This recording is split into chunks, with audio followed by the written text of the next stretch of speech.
In the introduction to this source, which is focusing on big history, and perhaps you could even read this as David Christian, the historian most associated with creating big history, what I'd like to do is just offer some basic ideas about how you can begin to unpack big history as a history extension source and maybe connect it to some of the big issues and debates that might come up in an exam question. So remembering that page 12 and 13 of the syllabus has a fairly clear unpacking of what they mean, or what the Board of Studies means when they're talking about historiographical issues, and it ranges from things from the types of history that people produce through to their identity as historians, the context in which they work, so personal context, political context, and so on, what their aims and purposes are in their histories, and the methods they use, forms of communication, and the varying types of history, and so on. So what we're trying to do is build some detail into this, rather than just saying very generic things about big history. Try to actually start to begin to think about some specific stuff that would be relevant for an analysis of big history. So what is it?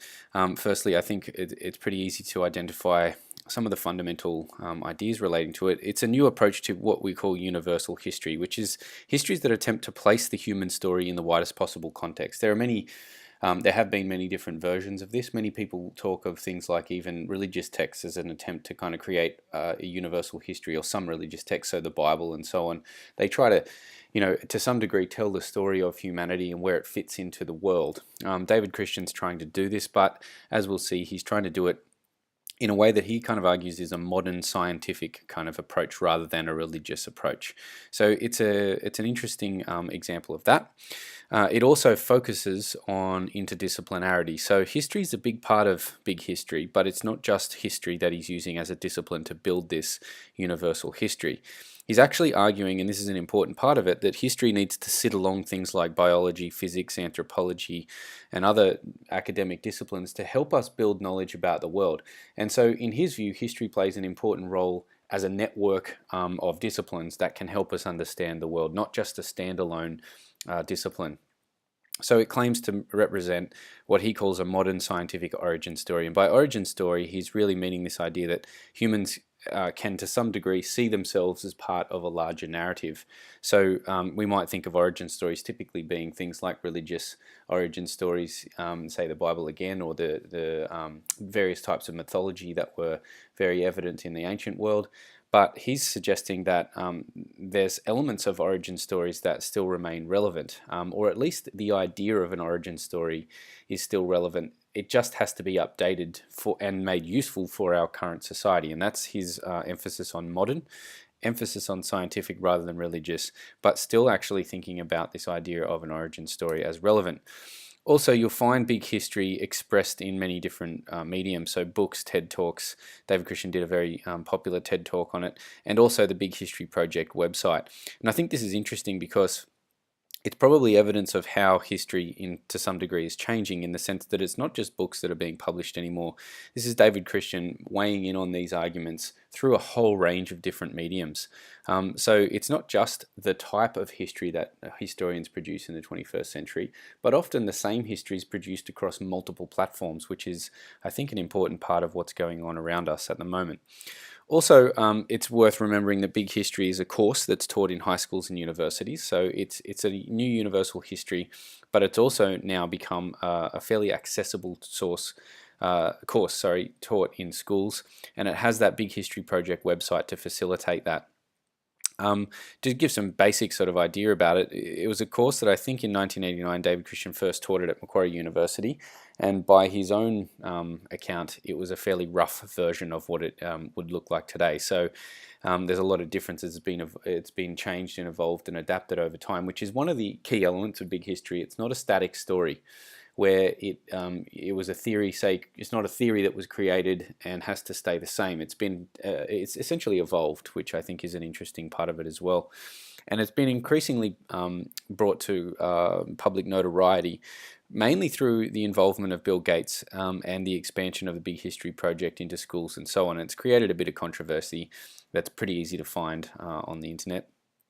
Now, David Christian himself is a trained academic historian. He's worked for a majority of his career at Macquarie University in Sydney, but he's worked also in the United States and other places. So he's a fairly well-traveled scholar, and he also, it's interesting to note, traditionally focused not on global history, but on the history of Russia and the Soviet Union. So he wrote some books relating to the Tsarist Empire, but also wrote a very classic textbook on the Soviet Union, power and privilege. So he's a scholar who's had involvement in a range of different things.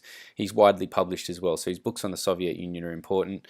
He's just published the second volume of A History of Eurasia, so a fairly broad-ranging regional history, but he's also published a very important book on big history, Maps of Time, which was first published in 2004 and updated in 2011, and some articles on historical theory as well that argue in favor of big history. So for example, The Return of Universal History in 2010 is essentially a defense of this idea of universal history, and his prediction is that actually it will become increasingly relevant as essentially the world in a globalized form confronts a range of different problems and needs some big picture solutions and big picture context for those solutions perhaps. That's where he sees it being most useful. So Maps of Time is an incredibly helpful resource, particularly the introduction, and some of the chapters throughout are really helpful for understanding this. But also you can freely have a look at this Big History Project site, which you can kind of see the scope of big history here. It's 13.8 billion years. Now that's basically taking the human story, not just the human story, but the context of the human story, back to what we think of as the Big Bang in the modern world. So the sweep of time in big history is absolutely huge. And this is probably one of the things that mark it against a range of other histories that we could think of. There's world history, sure, but they tend to only go back thousands of years. This is going back into the deepest time possible, into Earth time, but also beyond that into cosmos time. So it's a fairly ambitious project, and many people kind of criticize it for that. In terms of locating it in its current context, I think there's a few important things that we'd need to suggest. I've used this a number of times. It's sort of a basic underlying narrative that I use to think of the history of history. And the important thing I think with big history is that it really is something that has come about in the latest period of history that I see, where history has essentially been fragmented. So the dominance of the profession has been kind of challenged for a number of reasons. And there are a whole bunch of questions related to that. Are historians relevant anymore? Do we need professional historians? Is history as a discipline relevant anymore? Can we turn our eyes to other things to help us think about the present world and the future world? Is this basically an end to history? Is it in crisis? There's all sorts of questions going on around this. And David Christian has developed big history. I think part of his argument is that it is a demonstration that history is still very relevant in the 21st century. So what are some of these issues? Well, after the postmodern challenge, which I think has been largely absorbed, still an issue, but largely absorbed in the historical community, and still working out for sure, but many people have kind of I think integrated the ideas of postmodernism into their work and moved onwards. But that's certainly been a big cause for anxiety in historical communities, that maybe history would kind of cease to exist as a kind of professional discipline. Not that people wouldn't talk about the past anymore, but as professionals who publish and work and get paid for this job, this might have undermined their ability. Well, this is part of the big debate. Some people are still saying that's true, and it needs to happen more, that professional historians need to actually, in a sense, be challenged further. And others, like David Christian, pushing back, saying, actually, we have an important part to play in social debate. And this is part of the issue. What is the future of history? Is it in a state of decline, or is it in a state of reorganization? That will actually certainly change the way history is done, but never, in a sense, challenge it to the point of actually destroying it. Also, I think it's important to note that the issue of globalization is one of the main issues on the cards at the moment in terms of social and international debate. And what this means really is that the world is grappling with what globalization means and what its future could be as well. Is it a largely destructive force? How do we, in a sense, civilize it if it's kind of gone wrong? And how do we manage it to a point where it's actually a useful thing? So global interaction. And David Christian's weighing in on this, as a number of other books are, like the History Manifesto published in 2014, suggesting that historians actually have an important part to play in helping humans think about the issue of globalization. That has important ramifications for what the role of the historian are. As a public figure or an academic scholar or a combination of all of the above. Also, it begs questions about what kinds of sources a historian would need to use and how they go about their work. So there's lots of debates that I think Big History is touching on, and also you could see it as relevant here as part of the digital revolution. It's a good example, I think, to some degree, Big History, of how history can be adapted for digital platforms and how it doesn't have to, in the process, sacrifice academic rigor or empirical foundations. So the digital revolution could be seen as something positive when it's mapped to a good example like something like Big History. That is, if you think Big History is good, which I am happy to admit that I do. So what are the aims and purposes of history according to Big History or David Christian? Well, firstly, I think it's important to note that it takes a constructionist view of history as opposed to a reconstructionist or a deconstructionist view. Now, what that essentially means is that any constructionist historian tends to think that there is an empirical foundation to history, the process of writing and constructing history, but also that there is inevitably going to be interpretation of the historian and also contemporary concerns evident with any historical work, and that's okay. So this is the classic expression of this is E.H. Carr's dialogue between the past and the present, that history is an unending dialogue between the past and the events that have occurred previously and the historian trying to actually write about them in their current society. So it's an example of that. It's also arguing that historians can aim, and part of the purpose of history is to make a positive contribution to modern societies. So this is a challenge to the postmodern critique or the deconstructionist critique of history, which is suggesting that history is largely defunct and largely unhelpful. So someone like Keith Jenkins who makes that argument, David Christian and other big historians are pushing back against that and saying, no, history has an important part to play in our understanding of the world, as do many other disciplines. So I think it's also, along the way, an attempt to challenge traditional disciplinary boundaries that demonstrate history's relevance in that process. So it's not seeing history as just, it is seeing history as unique, but it's also suggesting that history has to borrow from and lean on other disciplines, particularly when it takes a wide view on the past, because it's impossible for a historian to work with conventional sources like documents and artifacts when we're talking about time on a much larger scale. So it is a challenge to historians to say that some of us at least need to kind of begin to work towards synthesizing some disciplines in our understanding of the human story. So if you just think quickly about a couple of things, where are we coming from in terms of contemporary concerns? Well, here's a population growth map.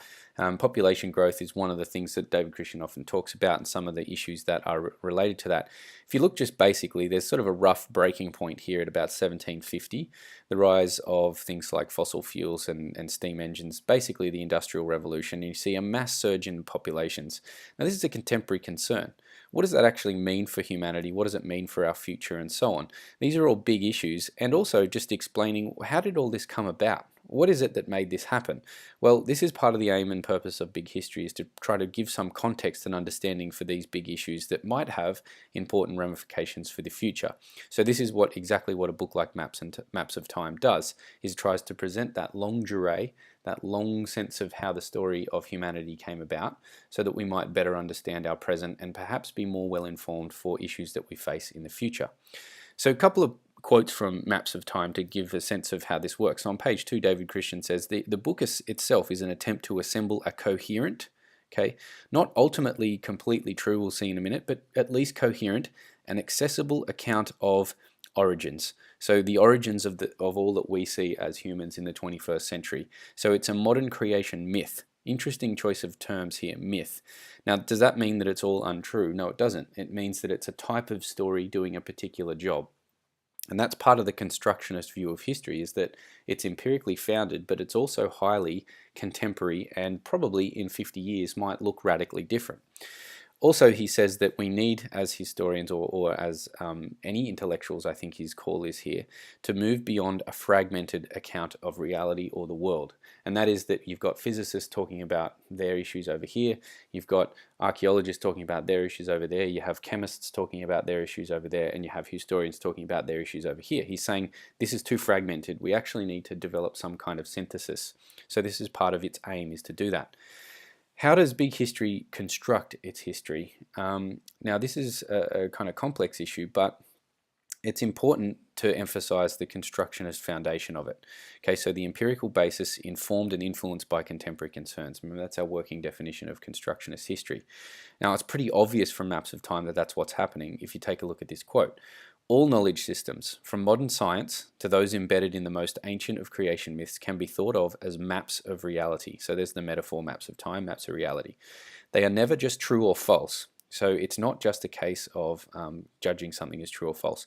Perfect descriptions of reality are unattainable. Now that might sound hyper-relativist, right? Unnecessary and too costly for learning organisms, including humans. But workable descriptions are indispensable. They are necessary, he's arguing. It's not, he's not arguing that this is the truthful account of everything that will stand the test of time. He's saying it's a workable description of the world according to what we currently know, and that's useful. So knowledge systems like maps, he says, a complex blend of realism, there's your empirical basis, flexibility, usefulness, and inspiration. How do you say that inspiration is empirical? You can't. Inspiration needs to be contemporary, and that's his point, that it's a dialogue between what we need in the current day and what is evident to us in terms of material evidence or empirical evidence. So these maps must offer a description of reality that conforms to, in some degree, to common sense experience, but that description must also be useful. It must help solve the problems that need to be solved by each community. So there's your contemporary concern, whether they be spiritual, psychological, political, or mechanical, or a blend of all of those things. So this is an attempt to create a history, an origin story that is highly useful and also founded in modern scholarship. Okay, it's also in the construction of its history. It's also, we've said, taking an interdisciplinary approach. Okay, so conventional history is there. It makes a contribution certainly, but also so do a range of other disciplines. So this is part of the point, is that it's interdisciplinary. Conventional history being, the history of, say, humanity since writing was invented. And we're saying that that's part of the story and it's helpful, but we also probably, if we're going to expand that story and put humanity in its context a bit, need the contributions of other disciplines. So it also, interestingly, in its construction of history, claims that there's been an uneven progress of modern human civilization. So here's an example of the type of things that big history begins to comment on. So for example, how are you going to actually defend this claim? Uneven progress of modern human civilizations, which is an interesting thing that we can point to. If we look around the world, we know that some countries are richer and poorer. We know that there's issues of international relations. How is big history going to answer that question and help us understand that situation? Well, one of the claims that it makes is that the Industrial Revolution basically created what they call hub zones. This is maps of time, which were enormously wealthy. Okay, so parts of the world became enormously powerful in these hub zones. But at the same time, and here's where the interesting big history stuff begins to come about, and the interdisciplinarity, is that David Christian also argues that those zones have also been very destructive. So it's not just emphasizing humans, but their place in the wider world. So he uses the insights of anthropology, environmental history, and chemistry to demonstrate that these hub zones had a varying impact. Okay, this is not just the study of documents or great men of history or even societies as nation states or anything. This is much bigger. It is a viewing humanity, or trying to view humanity as a whole. So, continuing this point, one of the examples that David Christian uses here is the impact of environmental change through in the modern world through earth sciences. So he looks at climate change in depth. So this is a very wide view. A lot of historians don't look at this. Anthropological studies of a guy called Paul Harrison, who focuses on the damage and impact of climate on people in Burkina Faso. Okay, so an African country, and it finds the idea that the farmland has been destroyed has radically reshaped their social organization. So here you see big issues like climate change being mapped onto an explanation of the past and the present, okay, which many historians don't need to do. If you're writing a history, say, of, for example, Winston Churchill's prime ministership in the Second World War, climate change may not feature much because the questions you're asking are a little different. But if you're asking about the current state of human society, you need to use a much wider range of sources. And here's where people begin to try to draw parallels between big history and the Annales school, with that larger view of time. Notice also that the claim the claims of big history go beyond this though. So they don't just stay there. They actually begin, or David Christian begins to map this onto a discussion of what it means for humanity in the present day. So in the course of the 20th century, human beings caused change so decisive, this is in industrial revolution and climate change and so on, so decisive, so rapid and so vast in their scale that they forced us to see human history once again as an integral history of the biosphere. Okay, that our history is not disconnected from the history of Earth history. So if we change the climate, if that's, if we accept that as part of the argument, which David Christian does, if humans have helped change the climate, then that's ultimately going to come and affect our story as well. Okay, so this is where the big view of history perhaps begins to change the types of things that David Christian can say. These may not be issues that you can really say, again, if you're discussing the Prime Ministership of Winston Churchill, and it may not be something you're interested in. That's totally fine. And I think that's the important point, that the insights challenge our sense of the human species as a whole, rather than just some particular part of it, like war or nation states or something like that. I think also it's an important point to note that this history, as I mentioned before, is not just written in books, okay, or articles. It's now actually a very hybrid kind of history where it's got lots of internet content, it's got books, it's got articles, it's got textbooks, it's got all sorts of things. But it is, in a sense, is an interesting way to construct history in the modern world, because it's making use of all of the, or not maybe all, but many of the possible platforms for presenting history. Okay. How do we begin to evaluate it? Is it good? What could you say about it? Now, some of these conclusions are probably going to be highly personal, and you might disagree with them. That's totally fine. But here's some things that I might argue as someone who generally sees this as a positive attempt to experiment with history in the 21st century. I think it's a powerful example of constructionist history, very much located in the 21st century.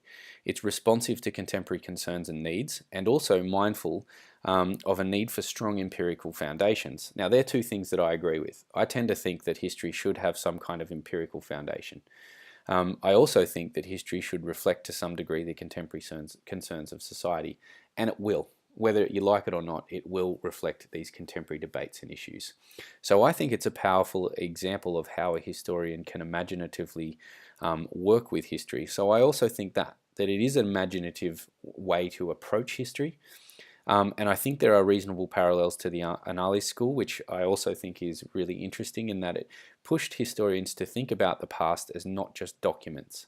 It's not just, the past wasn't just documents, there were a whole range of things going on, and we need the insights of more than just documents and artifacts to actually help us understand that. That's part of the constructionist element. I also think it's a timely challenge to historians. So it's not just pushing back on postmodernism, it's also actually pushing many traditional historians to think maybe more interesting think about their profession in more interesting and complex ways. So it's a challenge to the historical community to perhaps reimagine itself and be open to change. It's not, I think this is an important addition to that point here, not claiming that everyone needs to abandon conventional history and start doing big history, but it's saying that big history can be an important complement or addition to the ways we think about the past. And interestingly, David Christian has just published another volume of his History of Eurasia, which in many ways is actually a kind of a fairly conventional history of that region. So he's not given up in his own work the idea of conventional history. He's actually used big history to inform all sorts of things. And I think this is an interesting point, because I also agree with this, and that is that history should be, and generally is, a multivocal discipline. We shouldn't just have one variety of history being done. It should be open to all kinds. And in fact, that's what makes history great, is that you have hundreds of different approaches to the past, helping us think about the past in more complex ways. So I think this is a part of where we understand it, is that it's coming up in the context of all of these debates and all of these opportunities that have come out during the late 20th and early 21st centuries. And I think it's a positive point or a positive contribution. And I think it also, for me, big history helps me resist the notion that history is in some kind of crisis, or that there is a visible end to history. I actually think history will be reimagined and brought into the modern world in all sorts of very interesting ways that are still very draw on the tradition, I should say, yes, that draw on the tradition of good historical scholarship. Don't completely abandon everything that's been done in earlier times, but actually develop it into modern expressions. Interesting to note, and these are some sources worth having a quick look at, the book Sapiens by Yuval Noah Harari, who's an Israeli historian. Great, another example of a historian trying to grapple with humankind as a whole. So a history on a much larger scale. And it's interesting that he is not claiming to be a big history, but it's claiming it is actually doing, in terms of its construction, a lot of the similar things. It's asking similar questions. It's drawing on a very wide range of sources to try and grapple with what the human story is in this modern context. And the second book that I think is really important, and that is this 2014, I think it's 14 or 13, book by Joe Gouldy and David Armitage, The History Manifesto. And if you look at the subtitle here, How Should Historians Speak Truth to Power and Why Does It Matter? Why is 500 years better than 5 months or 5 years as a planning horizon? And why is history, especially long-term history, so essential to understanding the multiple pasts which gave rise to our conflicted present? The History Manifesto is a call to arms to historians and everyone interested in the role of history in contemporary society. Now, this is not, again, not arguing an exact kind of form of big history, but it positively references big history in its introduction and first chapter. The introduction of this is very much worth a read. And it's suggesting that thinking about history on a longer scale could be very useful for making decisions in the present, which is a similar argument to David Christian. Now, a couple of things to finish off.